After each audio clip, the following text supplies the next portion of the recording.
The Galaxy Z Fold 3 is by far the best phone that I've ever used, but it's far from the first phone that I'd recommend to anybody. It's in its own category, so it's tougher to give a more traditional smartphone review, but my bigger question for it is whether it's the flagship that brings us into our foldable future, or instead going to sink once more accessible and usable designs come our way. Let's talk about it. This is InnoISO, and this is the Galaxy Z Fold 3 review. As I've mentioned in a previous video, the Galaxy Z Fold 3 is an improvement over the Z Fold 2, and it solves a lot of the problems that I had with that model. The edges are the biggest example, where it's more comfortable to hold this phone in my hands than the Z Fold 2 was. And the biggest example is the fingerprint reader, which is now actually very, very usable. I really don't have any gripes with this side-mounted fingerprint reader, and I'm fine with it, even if it doesn't have an under-display reader like a lot of other phones do nowadays. I initially went with the forest green color option, but it was out of stock at the time, so instead I had to get the silver model, which is fine, but it's a little bit bland when I want more unique colors. Even though I don't mind this design, I find it a little odd that Samsung doesn't have a consistent design language between their Galaxy Z Fold 3, their Z Flip 3, or their Galaxy S line. The camera array is the biggest example of this, but it's just unique. Those cameras and their unique layout are really, really usable cameras. They're not the absolute best that was released in 2021, but they definitely stood up perfectly fine against any other flagship that I had last year. Granted, the telephoto lens doesn't have the super zoom that the S20 Ultra has, but it didn't really bother me once I got used to it. The biggest gripe that I have with the Z Fold 3 is that it's difficult to know whether to use the inner display or outer display based off of what you're doing. While it seems like it'd be a really obvious choice, like use the outer display just for text messages and quickly responding, use the inner display when you need some time and extra screen real estate. Unfortunately, it's not really that simple for me. I found that texting using the outer display was a little bit too frustrating considering how small the screen was, and so it's tough to type on the keys. Whereas the inner display, it's perfect for watching YouTube or Netflix or anything like that, but when I want to get up and walk across the room, I often feel obligated to hold the phone open while I'm doing so, rather than slipping in my pocket like I would any other phone. That extra couple seconds or split second of closing the phone and reopening it, while it doesn't seem like a big deal, it does get frustrating having to do it over and over again, similar to the way that I think most people would get frustrated if we had to go back to using pins instead of being able to use Face ID or a fingerprint sensor. The result is, when I have the Galaxy Z Fold 3 and a more traditional smartphone sitting on the table, and I get a notification, I more often will choose the more traditional smartphone to quickly check it and respond. That's kind of frustrating for me because the Z Fold 3 should be a jack-of-all-trades sort of device that's perfect for doing anything, but the actual experience is a little bit worse compared to a more traditional smartphone. Now, that's not the case with everything.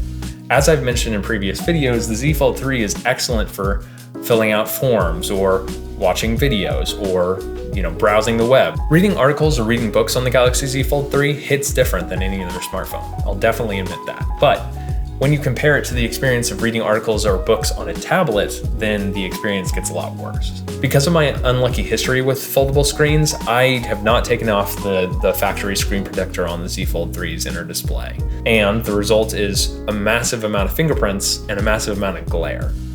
As many reviewers have stated, looking at the inner display head-on means that the crease basically disappears, but off-axis it becomes more apparent. And so since I often watch videos on this, and I'm setting it up somewhere and I'm watching off-axis from another angle, the result is a lot of glare and the crease being a lot more obvious. Now, all of this criticism is coming from a place where this is my favorite phone that I've ever used, but there's definitely some imperfections that keep it from being the best phone ever. And I think there's a lot of opportunities for Samsung and other manufacturers to improve on. We already saw in the Oppo Find N that there is a desire for a shorter phone that has a more usable external display, which I'm here for. If I can still find an experience where I want to use it in one hand on the outer display, then I will definitely take that over my experience with the Z Fold 3. The crazy part about all this is because the Z Fold 3 is a Samsung phone, it's experiencing the same amount, maybe even more depreciation than former Samsung phones.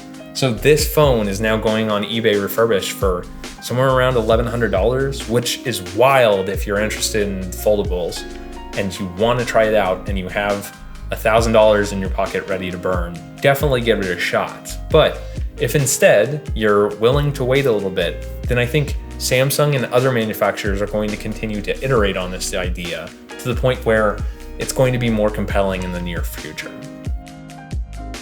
Now, there are some software features that are unique to the Z Fold 3 in order to make use of that larger screen and the folding functionality, and Google and Samsung are working very hard on these features every day, but I still don't find a lot of use cases for them, especially cases like multi-window.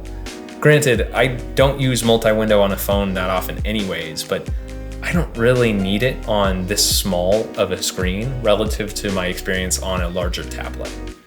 If you have a great use case for multiple windows on the Z Fold 3, let me know down in the comments because I've always been curious, but it's not also as natural as the experience of doing the same thing on, for example, the Surface Duo, which granted, I don't love the Surface Duo, but I was kind of obligated to open multiple windows at a time. And so I would actively browse Twitter on one screen and then watch a video on the other. But that's not what I want out of the Z Fold 3 because I'm just gonna take the entire screen to watch YouTube or browse Twitter.